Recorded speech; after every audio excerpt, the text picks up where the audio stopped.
Tired of rebuilding your Discord server from scratch every time? Today, we're diving into how to copy your Discord server, making setup a breeze. First up, the manual method. Click on your server name in the top left corner. In the drop-down menu, select Server Settings.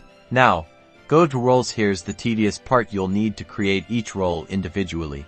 Mirroring the permissions from your original server, click Create Role, give it a name, and carefully select the corresponding permissions. Repeat this for every role. Next, navigate to Channels. Just like with roles, you'll need to recreate each channel. Click the plus icon to create a new channel. Choose text or voice, give it a name, and set the permissions to match your original server. This includes setting private channels and who has access to them.